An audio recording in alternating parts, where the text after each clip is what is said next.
Welcome, everyone. My name is Nikki Johnston, and I'm with Transition Advisors. Our webinar today is Admitting New Partners.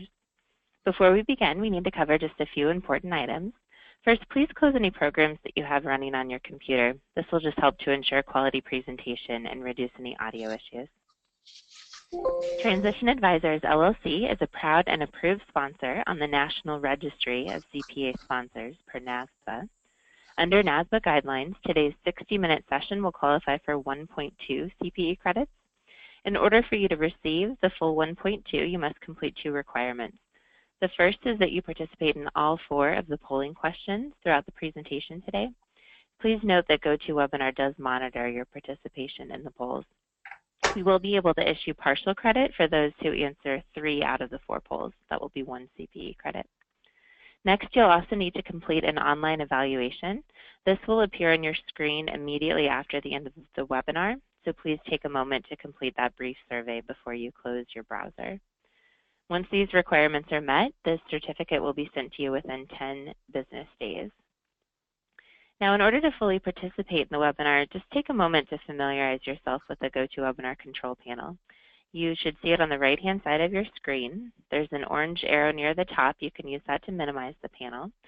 During the presentation, all participants are muted, but you'll be able to communicate with us by using the question box. Just type in your question and click send. Terry will also be sharing his webcam during today's presentation, and you'll see that you'll be able to resize, minimize, even close that if you wish, if you could decide how you want to use the webcam. Finally, I'd like to let you know that we have one final webinar before we take a brief break for tax season. On January 11th, Bill Carlino will present a session on non-traditional mergers, whether they're a short-term trend or here to stay. You can learn more about that session and register for it by going to the CPE courses section of transitionadvisors.com. Now, as a reminder, you did receive a link to download today's presentation. That was in the reminder email you got. I just sent that same link via the chat box. Terry did make a few additions to this since the PDF was created, so if you'd like to have the full complete slides, including the additional ones that you'll see today, just send us an email. You can reach me by replying to any of the messages that came from GoToWebinar, or Terry will share his contact information at the end of today's session. Now I'd like to go ahead and introduce you to our presenter. Today's session, Terry Putney is the CEO of Transition Advisors. Thanks so much and enjoy the webinar. Thanks, Nikki. Did the webcam come up okay? It did. Okay. And I'd also like to invite anyone to, if you have any questions during the webinar, I will try to answer them during it or at the end. Nikki, if you would, since sometimes I get kind of distracted with the slides, if you'll let me know if any questions come up, I'd appreciate it. Sure. A little introduction to Transition Advisors. We're a national consulting firm. We work exclusively with CPA firms only on issues related to ownership of the firm. And that involves 2 major areas of our practice. We arrange mergers and acquisitions all the way from soup to nuts, which means we can help find the parties if you're looking for a party to merge into your firm or for your firm to merge into. We support the transaction all the way through to closing if it's successful. We also work with firms that have found their own parties to the transaction, and we can provide consulting services with respect to that transaction, regardless of how far along you are. And the other big area, and this is the one that falls into what we're doing today, is working with ownership agreements for CPA firms, both in helping to restructure them, evaluate existing agreements, working on how to admit new partners, how to buy out partners, addressing the other issues related to internal succession. So again, today's webinar is on the issue of admitting new partners. We're going to get started with one of these pesky polling questions right off the bat, because we do have to go through 4 of them. So this will also give me an idea of who's on the line in terms of size of firm. So Nikki, I'll turn it back to you. Sure. You see the poll there on your screen. This one is how many equity partners do you have in your firm?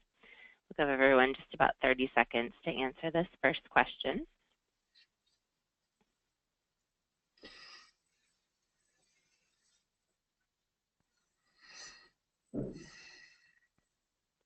you haven't voted yet, go ahead and cast yours. So it looks like we have nearly everyone. Okay, the poll is closed. 46% have one equity partner, 33% are in the 2 to 4 range, and then a fairly even split between all the others, including the 20 plus. Good. Well, I can see why, certainly why the sole proprietors are here. And we'll start off with an example of, did the webcam stay up, Nikki? Yes, it did. Okay. We're going to start off with, well, I'm trying to get back to where I was there. Hold on. All right. Start off with an example of a sole proprietor who is probably in the same kind of situation that many of you are in. Jeff Jones.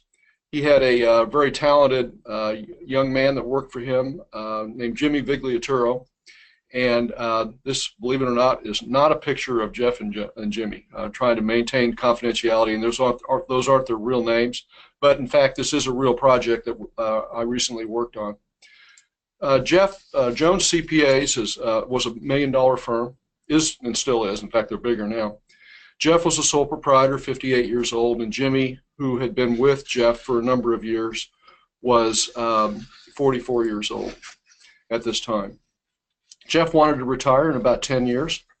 Jimmy had been with the firm for about 10 years, and Jeff was confident that Jimmy had what it would take to replace him and actually carry on the firm as a sole proprietor. I was a little bit skeptical of that and still remain a bit skeptical, and so I encouraged them to keep an eye on that issue and suggested that, you know, if Jimmy is as good as Jeff thought he was, he probably would help grow the firm to the point where one person may not be able to carry on once Jeff leaves. But we set up the agreements with the idea in mind that not only would Jeff or Jimmy be able to come in, but we'd have the vehicle in place to bring other owners in if that was necessary. Obviously, Jeff was concerned about how does Jimmy buy in. He's concerned about how do I get bought out. I pointed out to them that not only do we need that, of course, but we actually need a shareholder agreement. This was a corporation, and because you never know what's going to happen. You hope that things work out the way that it was intended, which would be Jeff retiring in an orderly fashion, but you just never know. So as we go through this discussion of how to deal with bringing new partners in and how to deal with owner agreements as a result of that, we'll come back to Jeff and Jimmy at the end, and we'll talk about what actually we did. We'll put some of these techniques that I'm going to discuss into play with respect to what we actually did for this firm. So today what we're going to discuss is, you know, how to value the equity in your firm, the basic financial terms that you should consider for any owner agreement, the techniques specifically for bringing in new partners, and I want to talk about some alternative approaches that are used because there's not just one way to do it. There's several different ways, and each of those might be best for your situation. There are 3 questions that we tend to get whenever we deal with firms with respect to whether it's an internal or external transaction. The first question we get is, what's the multiple? The second question we get is, what's the multiple? And the third question is, what's the multiple? Everybody wants to know what their firm is worth. And of course, you know, most of us have a preconceived notion based on what we hear about what's going on in the marketplace. I think that most firm owners have somewhat of a default expectation that their firm is worth about 1 times revenues. But, you know, I've worked with firms who think that they're worth more than that. And I've worked with firms whose internal agreements are valued at hardly anything, if anything at all. So it really depends on the situation. There's not a right answer. But as we go through this, I'll give you some tools for assessing, you know, how to determine what the value of your firm might be.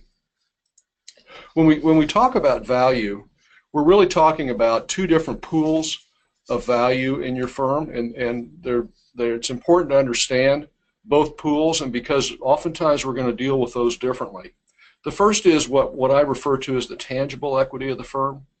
It's basically the accrual basis book value. So if you pull together a balance sheet at any point in time that included your receivables and your work in process, net of a reasonable reserve, and all of your payables and any debt that you've got.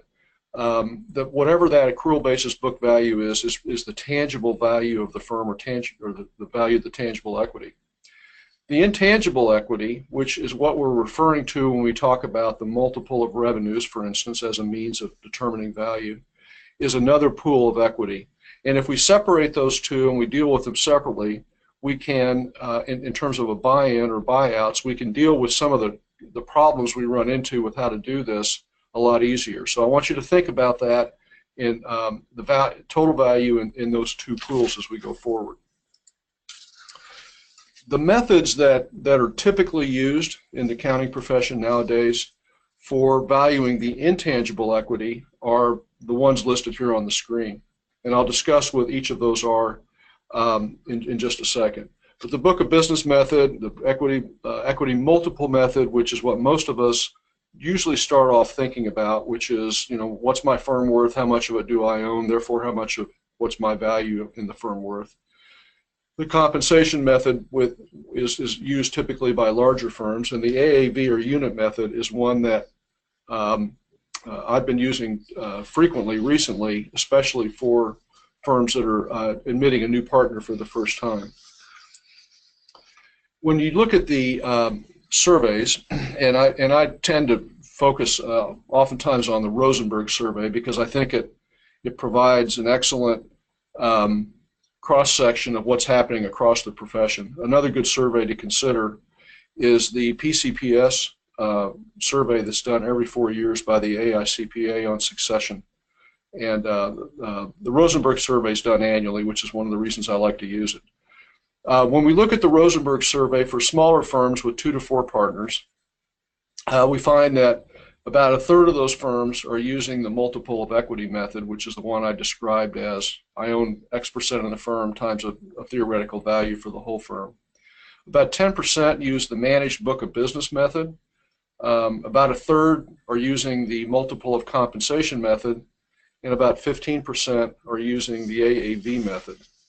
When you look at larger firms, those with 13 or more partners, give you an indication of the difference. 0 is probably a little bit of a rounded number. I think but it's a very small percentage are using the multiple of equity method. There still are about 5% of firms of that size, believe it or not, that still use the managed book of business method. And actually other surveys I've seen are indicating that in these larger firms that method is actually being used more frequently. It's an increasing amount at a slow pace, obviously. Most firms of this size are using the multiple of compensation method. And about a fourth of those firms now are using the AAV or unit method. So what we're seeing, the trend now, is that the equity method is starting to, in all size firms, is starting to fall a little bit out of favor. We're seeing a decreasing use of that.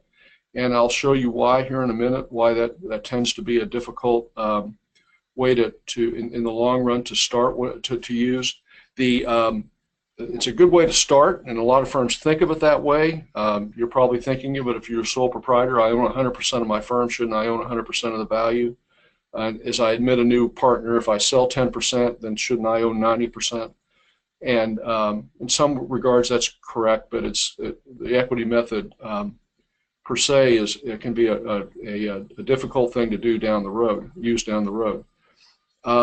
So again, the trends we're seeing are decreasing use of the equity method, a little bit of an increase in the managed book of business method, certainly an increase in the multiple of compensation, and a very significant increase in the AAV method. When we talk about what's the multiple, there actually is some surveys that give us an indication of that. And again, the Rosenberg survey tells us that about 7% of firms are using more than 100% of revenues as their valuation. Now, this would apply regardless of which of the methods that we just talked about, these methods, you're using for your valuation. So even if you're using the multiple of compensation method, if the result of that multiple is a total valuation for all the partners in the firm, that exceeds 100%, then you'd fall in that first category of more than 100%. Still, the most common method used is the 1 times revenue or 100% method. But as you can see, a significant percentage of firms now are under 1 times revenue, which may be surprising to a lot of people. It's also surprising because the typical internal valuation nowadays will run less than an external valuation. If you're a sole proprietor in most good-sized markets with a reasonable book of business, say $1 million, $500,000 to $1 million, you should expect to get, in many cases, about 1 times revenue. In some cases, in some very large markets, maybe more than that.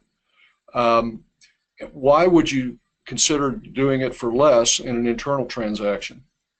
Well, there's 3 really good reasons for that. The first is, if you're familiar with what a put option is in the stock market, let's say you own 100 shares of Microsoft stock, and you want a contract that allows you to sell that stock to another person at a certain point in time for a certain price. You pay for that privilege, and it depends on how high the price is and how far out the time is, how much you'll pay, but you'll pay that person for accepting that obligation to you. Well, an owner agreement between 2 partners is oftentimes, in effect, just that. Under certain circumstances, you can leave the firm, and the firm is obligated to buy you out at a certain price. And so there should be a discount associated with that price because of that obligation. If you don't have that kind of agreement in place, needless to say, you're out in the open market looking basically for the highest bidder, you should expect a higher price. The second reason is oftentimes the value that's set in an owner agreement is set at the date of retirement. There's no retention adjustment. If you're selling your firm out on the market, in the open market, it's very, very unlikely you'd be able to sell it without a retention adjustment of some kind, anywhere from, say, 2 years, the first 2 years following the sale, all the way up to the full a collection deal, which is based on collections over as much as 5 or 6 years. And then, so again, that because of that risk that's associated with the lack of retention adjustment, that also justifies somewhat of a discount. And finally, if you're in an internal transaction selling to your partners, your obvious goal is to keep the firm alive, to keep the firm sustainable after you leave. If your only goal is to maximize the price of the sale, then you'd consider doing an external sale. So there's somewhat of a legacy discount that's involved. So we see that generally internal transactions are going to run anywhere from 20% to even 50% less in terms of valuation over an external transaction, which justifies these numbers that we're just now reviewing.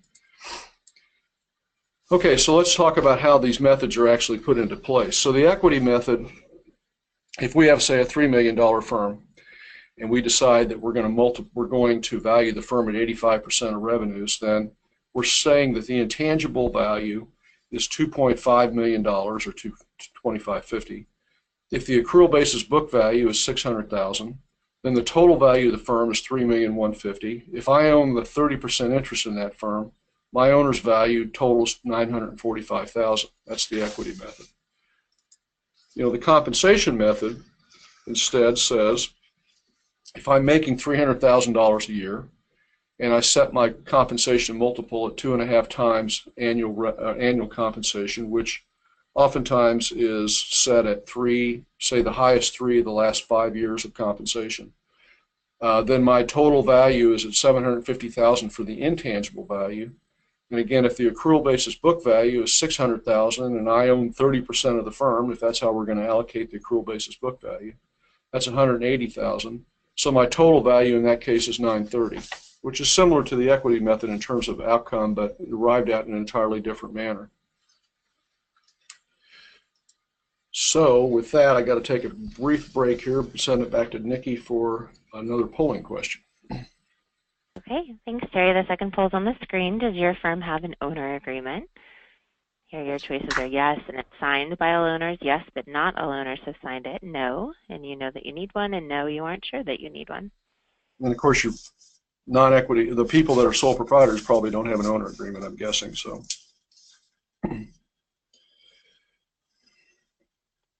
This is our second of 4 polling questions. And if you haven't voted already, just a few more seconds. There we go. That's nearly everyone. I'll go ahead and close the poll. Looks like 37% say yes, and everyone signed it. Another 37 say no, and they're not sure they need one. 22% do need one, and 4% have one, but it's not signed by all owners. Okay, so those of you that feel like you need one or feel like maybe the one that you have isn't right, hopefully you'll get something from this webinar that will help you assess whether or not you need or how to address some of the issues you're concerned with. So we're going to talk a little bit about the basic financial terms in owner agreement, and the reason for this is that the right way to bring somebody in is with an anticipation of what it's like when they leave in terms of the buyout. So we need to go through this kind of understanding of how this works. So the basic terms that you need to consider, in addition to the valuation multiple that you use and the method you use for determining the value, is the term of payment. How long are we going to make payments over? You know, sometimes the intangible equity is paid, which we also call as retirement payments, will be paid on a different set of terms than the tangible equity payments. Generally, what we're seeing is that the retirement payments or intangibles are oftentimes paid anywhere from 8 to 15 years. I would say that the vast majority of agreements that I've been involved in use 10 years. We are seeing an increase in the use of longer terms as firms become a little more aggressive about using methods for payout that will result in a capital gain for the payee, for the retiree, as opposed to retirement payments. And of course, that is usually only applicable if the firm is able to amortize an asset. So we're buying goodwill, in essence, instead of making retirement payments. And in an effort to match up the tax deduction with the payments, we're seeing firms say, we'll do that, but in exchange for that, we want to make a payment over a longer period of time. Tangible equity runs the gamut. I'd say that most of the firms that I've been involved with will pay tangible equity over at least 5 years. But again, I'm seeing some increase as firms try to lessen the load on the financial load on partners. We're seeing the tangible equity being stretched out now more often to the same period of time as retirement, maybe up to 10 years. I wouldn't say I've seen one where tangibles paid over 15. The tax treatment, again, the vast majority of firms will set up an agreement that the tax treatment is, in essence, makes the payments deductible as paid. So if you're a corporation, that means it's deferred compensation. And unfortunately, that means it also is subject to payroll taxes. If you're in a partnership, generally what we're talking about is probably a guaranteed payment to partner, and that again can be subject to self-employment tax, although there are some techniques you can use to avoid the payroll taxes, and we can talk about that in just a little bit. But again, that's the treatment we most often see. Now we are seeing some use, more frequent use of techniques that will result in a capital gain for the payee, and that's generally only available other than in very special situations to firms that are treated as a partnership. Under in the code section we're using in that case is 736B, which allows you to, in essence, treat the payments as an acquisition of the partner's interest, and to the extent that we're not buying fair market value of the assets, the remaining value is treated as a capital gain or goodwill. So that seems to be falling more in favor. And then as far as interest goes, and most people find this interesting if you're not used to what an owner agreement looks like, most of the agreements that I see do not have interest on the deferred payments, and that's especially the case when we're treating them as deferred comp. Those that are treated as an asset acquisition, oftentimes interest has to be imputed, but we're just treated as it has to be imputed, don't actually add it on. The thing to keep in mind here is that if you're using a 6% interest rate, you're in effect adding, over 10 years, you're adding 33% to the payments. So what you think you're paying at 1x, if you've got a 6% interest rate, you're actually at 1.33 compared to most of the to a firm that isn't paying interest. So it can add a significant cost to the buyout, even though it might not make sense to you not to have the interest, but that generally is the case of what we typically see. You know, when we look at what the right value should be in the right terms, I think there's two ways to look at this. One is using external benchmarks, and I've been referring here to the Rosenberg survey as one of those. The PCPS survey is another. Inside Public Accounting has a benchmarking report that comes out annually. It's another good survey. And if you belong to an accounting association, oftentimes they'll have their own internal surveys, or they'll create networking opportunities to where you can compare your agreement to your other association members. And that certainly is a guide that you need to consider. It kind of gives you sort of a gut check as to whether your agreement is in line with what other firms are doing. The real issue is the internal economics of the deal, and whether or not the deal is affordable for the firm when a partner retires. And the way to look at affordability is that, in essence, the payments need to be able to be paid out of the compensation that a retired partner left behind.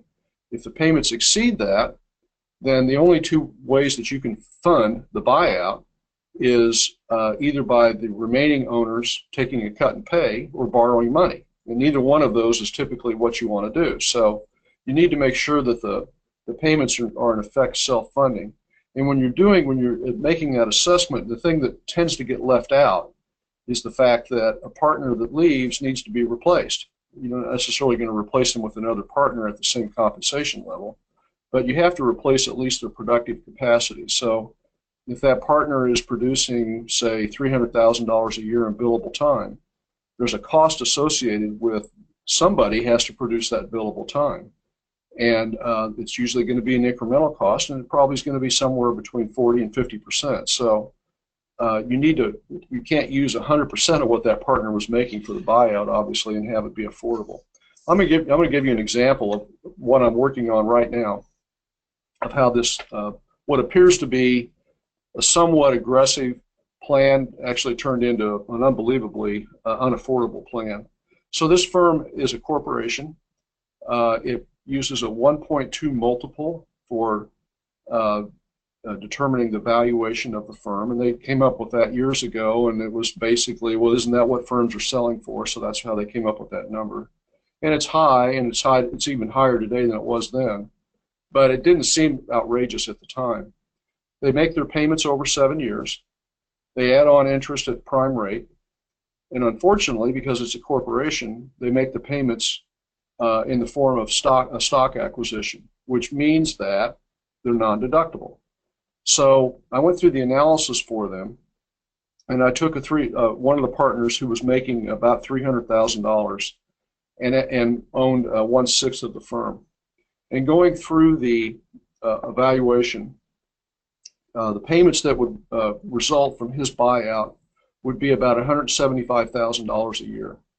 But because they're non-deductible, the amount of earnings that would have to be created in order to come up with $170,000 of after-tax dollars was $290,000. You're basically looking at a 40% tax rate, so divide 170 by 0.4. Well, that's almost 100% of what the fellow was generating, and it turns out that he was generating almost $400,000 a year in his own production. He was doing most of the work on his own book of business. And the cost of replacing him was going to be something like $160,000, $170,000. So we were looking at a plan that, in essence, the firm would be in the hole on a pre-tax basis at the rate of about $150,000 a year for 7 years. So needless to say, that didn't work. It's why I was called in to help fix the agreement. But it's an example of what seems like maybe some benign types of decisions with respect to terms and how those can turn into a real problem. All right, so let's get into what exactly are some of the techniques for admitting a new partner using the basis of what we've just been talking about as a foundation. You know, the traditional approach that most firms think about as they go into this is, why wouldn't I just sell, if I'm going to sell a 10% interest in the firm, come to a decision as what the whole firm is worth, and select how much I'm going to sell to this new partner, and that's what they pay. And in fact, that's exactly what this firm that I just used as an example was doing. And so we had the partner that paid, who was a 1/6 partner, actually had paid $450,000 over time for his interest in the firm. There were two other partners that had paid about $160,000 each for a 10% interest each. You know, and so that's in essence what they did. They said, this is what the firm's worth, this is what you're going to get when you leave, so you got to pay it. And they did let him pay it over time. So let's look at what that might look like if we do that. We've got a $3 million firm. We're going to use 100% valuation multiple, 1x. The total capital, the accrual basis capital in this firm is $500,000, which is a little low actually for a firm this size, but I use that number because it made it easy to do the calculations. So the total value is $3.5 million. And let's say we want to sell a 10% interest, which is a common starting interest for a new partner. The other percentages I oftentimes see are 5%. So we're going to charge him or her $350,000. And in order to make it affordable, we're going to let him pay that over 7 years at the rate of $50,000 per year. Well, the issues we run into first, you know, when we go to that partner and say, yeah, you can have a 10% interest in our firm, it's going to cost you $350,000.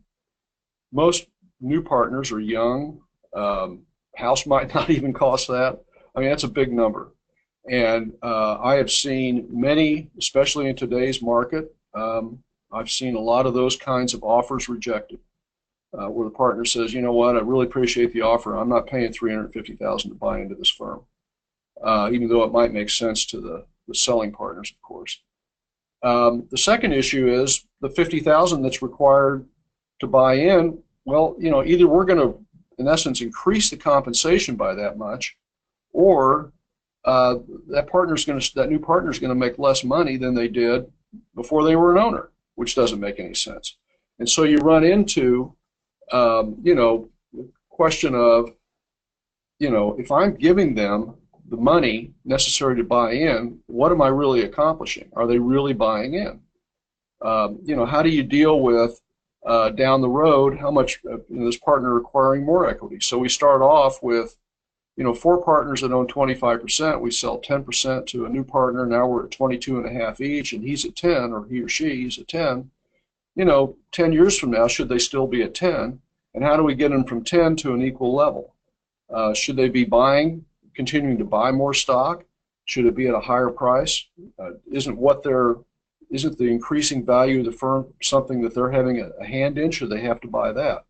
And so this is the issue with the equity method that I think is the biggest problem, is that it really doesn't address, it isn't dynamic, it doesn't address the changing circumstances in the firm. It's kind of, you're stuck with it. We've seen lots of firms that, you know, somebody bought in at 5% 20 years ago and they still have 5% because it wasn't being used for anything other than a buyout, and all of a sudden we have a buyout and they're unwilling to stick with that ownership percentage. You know, what's fair to the senior partners? You know, they're asking themselves, you know, how do I make this affordable? But if I'm going to, as I said, if I'm going to fund the buy-in through increasing compensation, what am I really accomplishing? And of course, from the buying or new partner's perspective, if I'm making a significant investment, shouldn't I have a significant return? I'm not interested in making less money. So let me give you an example of how this could work, like how this issue of compensation could work. So again, we go back to our $3 million firm. We've got 3 partners, say $1.1 million in profits, or $367,000 each. Their base compensation is $200,000 each. They make distributions at the end of the year based on ownership. Each of them is going to be distributed, $167,000 or 1/3 of $500,000. They bring in the new partner. Now they're going to distribute to that new partner $50,000 a year in profit. But all of that's going to go for the buy-in. Well, as you can see, that new partner spends 7 years basically running flat because they're using 100% of their upside for the buy-in. But the other partners are saying, well, I'm not going to give you any more. I mean, you didn't buy it. You didn't pay for it. So it really becomes an issue of what's affordable. The benchmarks that we see for average buy-ins based on the Rosenberg survey are these, depending on the size of the firm. So firms that are less than $2 million, the average is about $142,000. I actually think that's high, and most of the projects that I am work on, we try to find a number that's less than that. Because I really don't think the issue is how much they pay up front. I think there needs to be enough that there's skin in the game, that there's a feeling that we've actually made an investment, we have an obligation. But I don't think it needs to be something that's painful, because I don't think that's what we're really trying to accomplish. We'll get into how to deal with this a little bit more after we go through this next polling question. Nikki? Great. Thanks, Terry. The next polling question is on the screen. This one is about your approach to valuing your owner's interest in the firm. So if you don't have an agreement, of course, select the last one. If you do you think that it's fair and affordable? Fair, but you're not sure you can afford it? Or is it not fair because it's too rich, not fair, too low? This is our third of 4 polling questions. I'll give everyone just a few more moments to answer.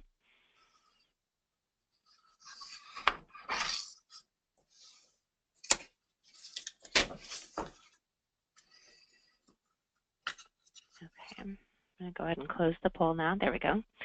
And the results there on the screen, 67% are in that category of not having an owner agreement.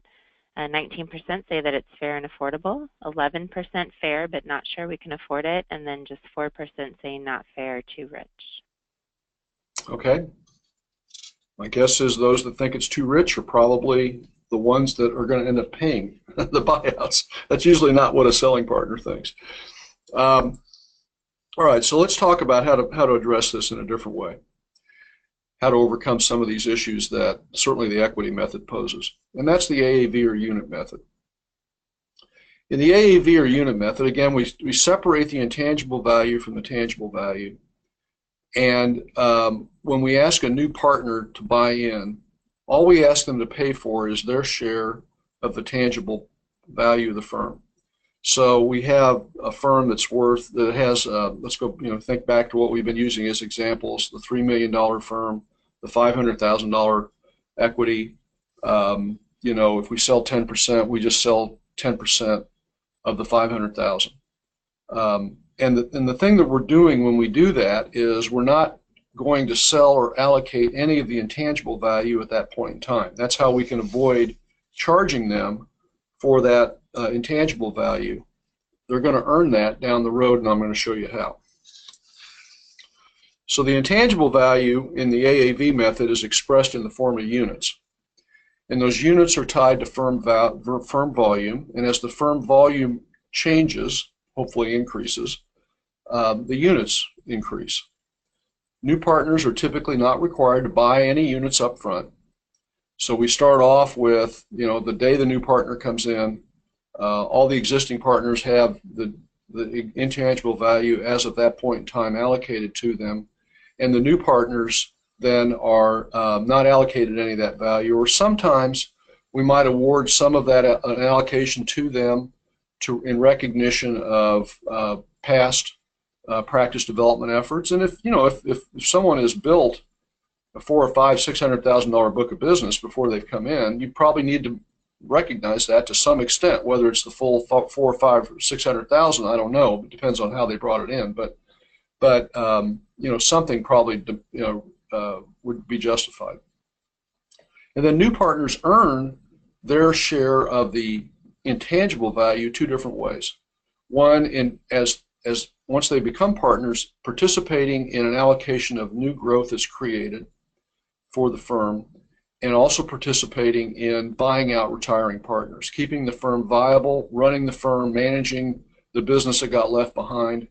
At that point in time, they're now becoming the heir apparents, along with everybody else, to those units that are used to value a retired partner's interest.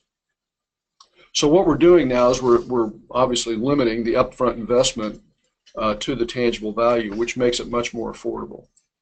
So as an example, we go back to this one we've been using. We've got a $3 million firm, 1x multiple, $500,000 of capital, $3.5 million total value. A 10% interest now we're selling is only $50,000, and we can do a 5-year buy-in at $10,000 a year. No one's going to have a problem with how that gets. Well, obviously, you still don't want to have the new partner losing or making less money, but allocating enough extra compensation to cover that's no big deal. It doesn't make the upfront investment unaffordable. It's still skin in the game, and it's just a lot easier to deal with. So taking the example a little further, let's take this $3 million firm. At the time of the new partner entering the firm, we'd have 3 million units. Let's say that at that point in time we've allocated the units in this fashion to the three existing partners. The new partner would have no units allocated to them. Over the next 2 years, the volume of the firm increases $600,000. So we've created 600,000 new units, and we're sharing those units on some basis. Now, in this example I created, we shared them equally. It doesn't have to be equally.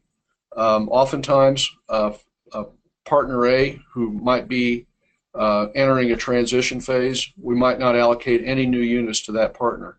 Sometimes, in certain circumstances, partners that have allocated or accumulated a significant amount of value, intangible value, will say, you know what, let's stop.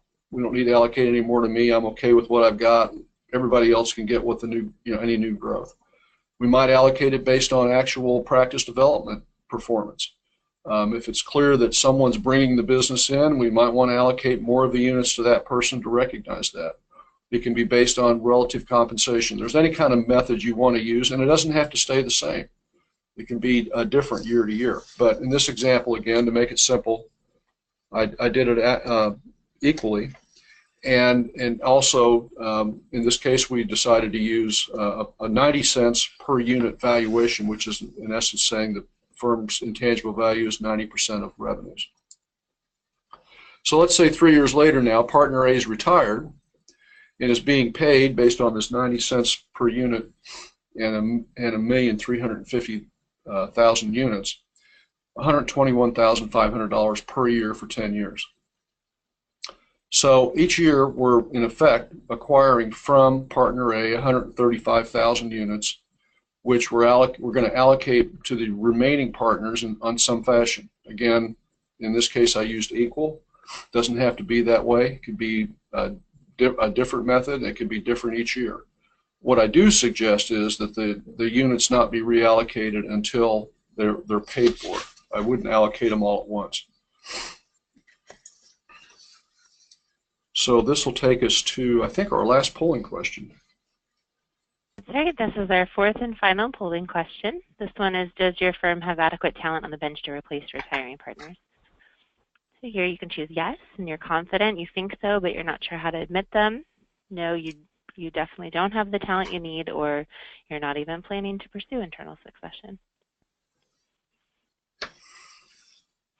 As we mentioned earlier, of course, you still have the requirement of the survey, but if you were able to complete all 4 of the polling questions, you'll qualify for the full 1.2 CPE, and if you did at least 3, then you'll get 1 CPE credit. Okay, that's nearly everyone. I'll go ahead and close the poll. 41% say no, they don't have the talent they need. 37% think so, but are not sure how to admit them. And then 11% for each of the other 2 categories. Okay. Well, hopefully I'm giving you some tools to assess at least how to admit them. This webinar doesn't address how to find them, but hopefully once you find them, we can get them in. So let's talk about some Hey, of before the. you jump in, we did just get a question. Do you mind if I give this one to you before you move on? Yeah. How does the compensation get allocated when you use the AAV unit method? Does the partner with more units get a larger compensation? No, I wouldn't necessarily think so. I don't think this should have any impact on how you determine compensation. Um, However you would have determined it in any other method, this would be the same. So if somehow you are allocating compensation based on ownership, I suppose you could tie it to the units, because this is a way of allocating value of the firm. But if you're not determining a significant amount of the compensation based on ownership, then you should use other methods. I think a more performance-based system is preferable. And that's the subject of a whole nother webinar. But and I'd be happy to, if you have a specific need to deal with that in your firm, I'd be happy to talk to you more about that. But certainly looking at objective and subjective measures of performance is I think a better way to go than using ownership. Most of the firms I work with that use ownership would limit it to something like 10% of overall compensation allocated based on ownership. And again, if you're using the AEV method, you might use relative units as an allocation of ownership, or at least a portion of the ownership. Hopefully that answered your question.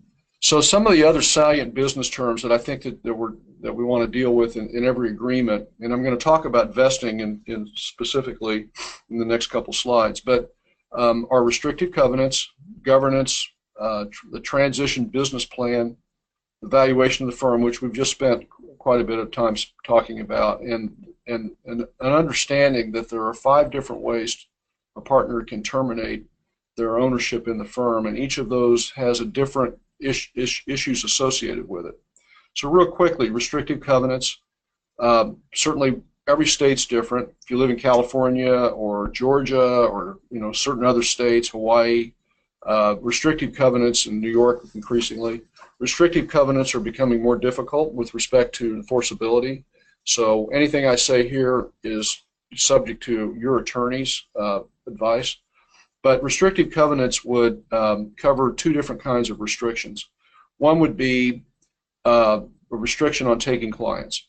And typically what we try to set up is a covenant that covers the amount of time that a partner is being paid after they leave the firm. What you want to avoid here, of course, is the idea that somehow you're paying for a partner for the value in the firm, and they're taking clients away from the firm that actually creates the basis for the value. So at least covering the payment stream for taking clients. And the second is whether or not the partner can compete with the firm overall, whether or not it's for a client. And usually those are the ones that are more problematic legally. The shorter the amount of time that you try to enforce that, the smaller the coverage that you're trying to enforce it against, geographically normally, the more chance you have of having it be enforceable. So 2 or 3 years, within 50 or 100 miles of an office is kind of what we see as a norm. But again, this is where you'll have some attorneys say you can't do it at all, and for instance, in California, you maybe couldn't do it at all. It just depends. Governance, what you're dealing with here are, usually 3 different levels of governance. One is day-to-day operations, and normally you deal with that through naming a managing partner. And how do you name the managing partner? What kind of vote is required? Secondly, are somewhat, it's important decisions that aren't major decisions, and usually those are dealt with simple majority votes. And then decisions that have significant importance, for instance, merging the firm, selling the firm, admitting a new partner, terminating a partner. Those are selling off a significant amount of the assets. Oftentimes those are subject to supermajority votes. The transition business plan, and what I'm suggesting here is that the value of your firm, even though we're talked about it as if it was almost like a basket of apples in terms of what it's worth, the reality is that it's based on an assumption that you're going to be able to keep the business that you have. And when you consider that a partner is a key employee that probably controls on a personal level much of the business that they manage, having a proper transition of that partner's duties is important to maintaining the value, and having enough time to do that is also important. So we're oftentimes suggesting that in order to have the price of the buyout fixed at the date of closing, there has to be at least a 2-year notice period allowing for a proper transition of the partner's duties. And that's a subject that requires more time than I can give it today. So there are other webinars that I've given on owner agreements that we address that.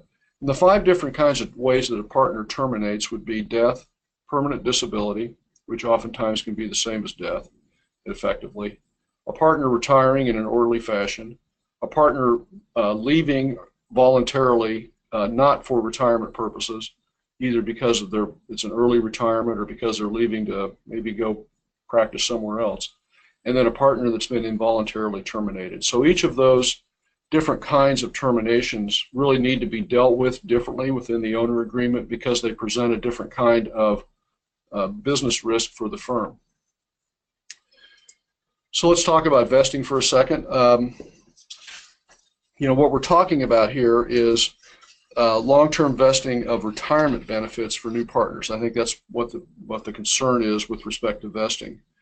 The reason why you need a vesting program is not so that you're somehow withholding an allocation of value from that partner. That's not really the purpose of it. What we're really saying is we've admitted you as a new partner in the firm. One of the really important responsibilities you have is to be here to help us create succession and keep the firm going as our partners are leaving. So what the vesting program is doing is in essence it's a retention program. It's keeping someone in place long enough that they can participate in an orderly transfer of ownership within the firm. We don't have people accumulating value that they can then cash in early. So it's particularly important to have vesting programs in place when you're using a compensation multiple type system. Otherwise, you've got a partner who signs the agreement, and the day that they sign the agreement, they've accumulated whatever the multiple is of their comp. Say it's 3 times. They're making $175,000. And on that day, they've got a $525,000 value that they could cash in. So obviously, a vesting program is necessary to keep that from happening. It also effectively delays accumulation of value until the senior partners have retired, as I said. Promotes retention. If you have the right vesting program in place, you don't really have to worry so much about how much of the value you're allocating to new partners.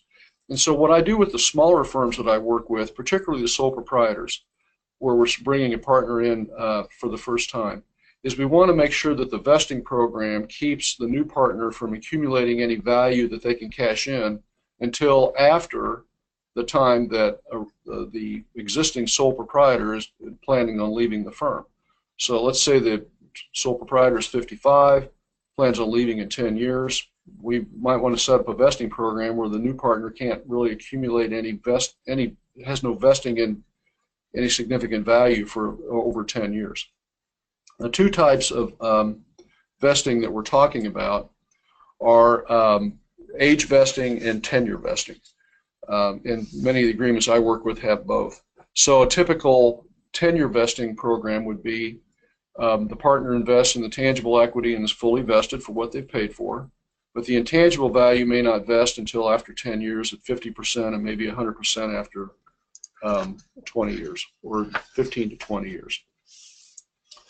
Okay, so let's talk about what we did for Jones CPAs and how all these techniques were used in that situation. We decided that the intangible value based on our analysis should be 1x, and that's oftentimes the answer for smaller firms. The tangible value would be based on the accrual basis equity, as I said. We're going to actually split the value into 3 buckets in this case. We're going to value the stock, it's a corporation, at cash basis, and then we're going to create 2 streams of deferred comp. One would deal with the tangible value in excess of the cash value, which would mostly be the receivables, and the intangible value, 2 different forms of deferred comp. The terms of the buyout had to meet an affordability test, and the corporation should be the buyer, not Jimmy. Remember, Jimmy was the new partner coming in, the new shareholder coming in. This is another issue that sometimes is confusing to firms. Who should actually be the buyer? And I think it's always best to run it through the firm itself. So we're going to sell Jimmy 20% of the outstanding stock for cash basis value over 5 years, which initially was difficult for Jeff to understand because it was such a small number. Jimmy would then pay for 20% of the remaining tangible value over another 5 years, but we would do that through a compensation adjustment. So we're trying to keep the pre-tax dollars pre-tax, because the AR and WIP, of course, is pre-tax, and we're trying to make sure that Jimmy's paying for it in a pre-tax fashion. The intangible value then would be acquired by Jimmy over a long period of time because we're using the AAV or unit method. Now, in this case, we were able to use the personal goodwill technique because Jeff had a special situation that allowed us to do that. It can be difficult to do, and you certainly don't need to do it if you're a partnership. But if you're a corporation, you know, and you meet certain requirements, we sometimes can create a personal goodwill transaction, which is what we did. So we basically set the current value, which was 1 times fees, and that became the price of the personal goodwill. And then the remaining value, any additional value that was created through growth, would be shared by Jeff and Jimmy equally, and that's where the AAV or unit method came in. And then, of course, the tangible value would be allocated based on stock ownership. So assuming we started off as $1 million firm, and assuming that we grew to $1.5 million and with a $400,000 tangible value, here's the allocation of that value once that happens. Say that happened in 5 years. So Jeff, when he retires, his personal goodwill payments would start. And I actually sold the personal goodwill at the date that Jimmy was admitted on an installment sale, but the payments weren't required to start until Jeff left.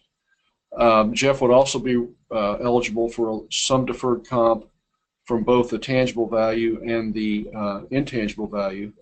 And we weren't paying any interest on the payments, although there would have to be imputed interest on the payments for the personal goodwill since it was an asset sale.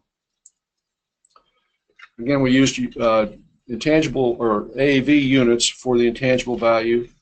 We set up the vesting for Jimmy so that because Jeff was going to retire in 10 years, Jimmy wouldn't have any value for the intangible value. He wouldn't accumulate any vesting until after Jeff had actually already retired. What happened after that was really unimportant, so we just set it at 100% at 15 years.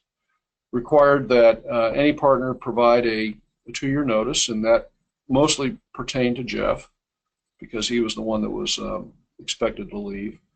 We set up a restrictive covenant that had a 2-year professional restriction, meaning a retired partner or terminated partner could not practice within a certain geographic area as a CPA for 2 years. This practice was in New Jersey, so we didn't have a problem with that. And a 10-year restrictive covenant with respect to client services. The compensation plan that we helped set up in this case was we started off with a very simple performance-based compensation system which took into account billable hours, growth in existing clients, client retention, new business brought in, and an allocation of value to administrative duties. So the analysis that we went through to see if it was affordable is this one. And as you can see, Jeff was making about $380,000 when we started this deal, and we estimated his replacement cost at about $160,000. The goodwill payments would be about $100,000 a year, and the deferred comp on the tangible value, there was no additional value at that point for the rest of the intangibles, about $25,000. So it left behind about $94,000. Not bad considering we're talking about 100% buyout. I'd like to see, in cases of multi-partner firms, that be a little higher as a percentage of what the net capital available, which would be 380 minus 160. But you know, in this case, it obviously demonstrated that it was affordable. Do we have any other questions, Nikki? I can't read I don't have my glasses on, so. No, we don't have any other questions. All right. So other articles that you might want to consider looking into that we've written for the Journal of Accountancy on some of these topics are listed here. You can find those at our website. They're available for free download. I recommend the AICPA's Succession Planning Resource Center. We've had a significant part in developing the content for that website. Well, not 100% of it, but we did most of it. And another group that I'm a member of is the CPA Consultants Alliance. You can see who the members are here. Most of these names are pretty familiar to most people. And the reason why I'm bringing this up is our website contains a lot of content on issues related to not just what I do, but what all of these firms are involved in. It's a very good source for information. The CPA Consultants Alliance wrote this book, Bridging the Gap, Strengthening the Connection Between Current and Emerging Leaders. And you can find the book on Amazon for $150. However, if you go to Rick Telber's CPA Trendlines and you're a member of that group, you can buy the book for $100 instead. And then you can download from our website these white papers. So with that, I think we're done. You can send me an email if you have any questions that come up and think about later, and turn it back to Nikki here. Great, thanks, Terry. As a reminder, there will be a survey that you'll need to complete. It'll come up in your browser once I end the webinar in just a moment, so be sure to do that before you close down your browser. If you have any questions about the content, obviously reach out to Terry. If you would like that new version of the slides, or if you have any questions about your CPE, you can reach me by replying to any of the reminder emails that you got from GoToWebinar. So thank you so much, Terry. Thanks everyone for attending, and have a good afternoon.